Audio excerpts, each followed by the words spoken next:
NCP, যাকে অনেকে মজা করে নাপা নামে ডাকছে, তারাই এখন নিজেদের মধ্যে টাকার ভাগাভাগি নিয়ে মারামারিতে ব্যস্ত। আর এই সব দোকান খোলার পেছনে বাস্তব উদ্দেশ্য একটাই, ক্ষমতা টিকিয়ে রাখা। আমি দেখি একে একে অবৈধ রাজনৈতিক দোকান খোলা হচ্ছে।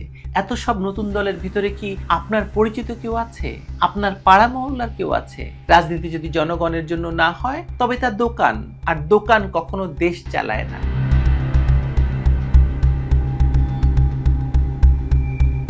বাংলাদেশে ৫ আগস্টের পর রাজনীতি যেন এক নতুন রূপে আত্মপ্রকাশ করেছে, যেখানে গণতন্ত্রের নামে আড়ালে চলছে এক অশুভ বাণিজ্য।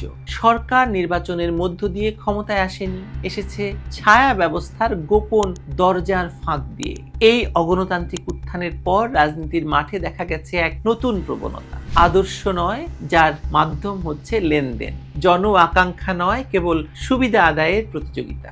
একে কি বলা যায়? গণতন্ত্র নাকি অবৈধ সরকারের অনুমোদিত রাজনৈতিক দোকানদারি? আজ রাজনীতি মানেই যেন শর্ত সাপেক্ষে ঠিকাদারি। ভোট ছাড়াই গড়া সরকার নিজস্ব নিরাপত্তার জন্য বিকল্প দল তৈরির খেলায় নেমেছে, যাদের নামে কোনো আন্দোলন নেই, কর্মসূচি নেই, জনগণের মুখে উচ্চারিত হওয়ার মতো কোনো বিশ্বাসযোগ্যতাও নেই। তারা এখন তৃতীয় শক্তি, তারা বিকল্প।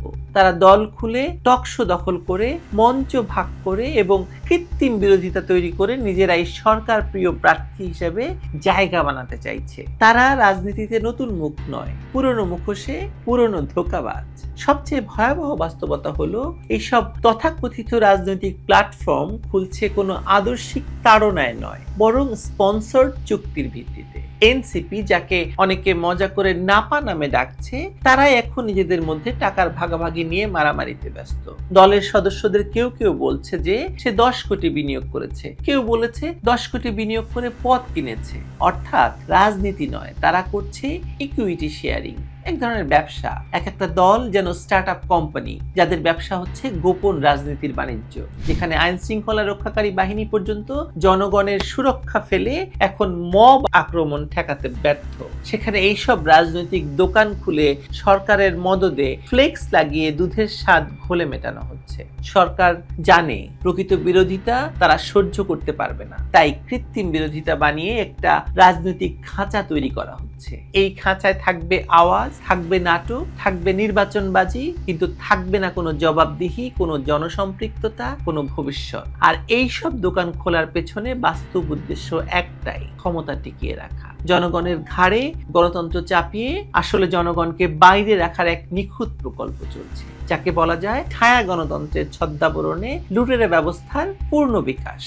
এখন এমনও দেখা যাচ্ছে ডেস্টিনির মতো প্রতারক চক্র, যাদের বিরুদ্ধে হাজার হাজার কোটি টাকার আত্মসাতের অভিযোগ আছে, যারা বছরের পর বছর জেলে ছিল, তারাও এখন রাজনৈতিক প্ল্যাটফর্ম খোলার ঘোষণা দিচ্ছে। পলিটিক্স যেন এক নতুন রিইনভেস্টমেন্ট প্ল্যান। আগে টাকা লুট, পরে দল খুলে নতুন পরিচয়, নতুন ক্ষমতার সম্ভাবনা। মানুষের এখন প্রতিদিন নাটক দেখানো হচ্ছে, নতুন মুখ, নতুন লোগো, নতুন স্লোগান, কিন্তু প্রতিটা প্ল্যাটফর্মের মূল চরিত্র একই, সুবিধাবাদী, ক্ষমতার হাতে বিক্রি হওয়া, জনসমর্থনহীন একদল লোক, যাদের অতীত ধোঁকাবাজিতে ভরা, বর্তমান পৃষ্ঠপোষকতায় তৈরি এবং ভবিষ্যৎ কেবল চুক্তি নির্ভর। এইসব দোকান একদিন খুলে আরেকদিন বন্ধ হয়। আজকের নাপা, কালকের নব্যপন্থী, আজকে স্বঘোষিত নেতা, কাল হয়তো দেশত্যাগী। অথচ এই পচনের মাঝেও কিছু মিডিয়া এবং আন্তর্জাতিক মহল বড় করে তাদের প্রজেক্ট করছে একটি প্রকৃত গণ আন্দোলন দমন করে নিয়ন্ত্রিত বৈধ বিরোধিতা দেখানোর কৌশল হিসাবে।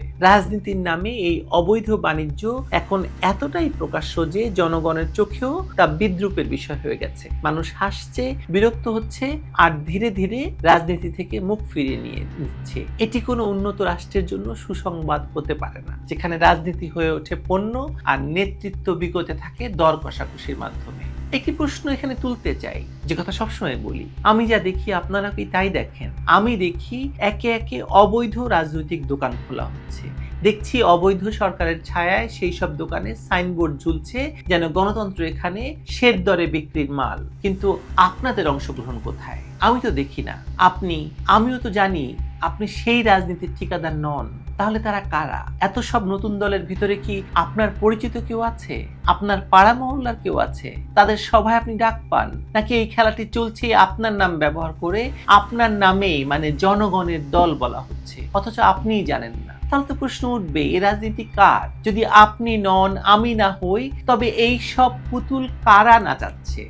এই প্রশ্নই এখন সবচেয়ে জরুরি। যদি জনগণ এই প্রতারণা থেকে দেখে চুপ থাকে, তবে চুপ থাকার দায়ও একদিন তাকে ভোগ করতে হবে। রাজনীতি যদি জনগণের জন্য না হয়, তবে তা দোকান, আর দোকান কখনো দেশ চালায় না। আপনিও জানেন, আমিও জানি। কি জানেন না? ভালো থাকবেন।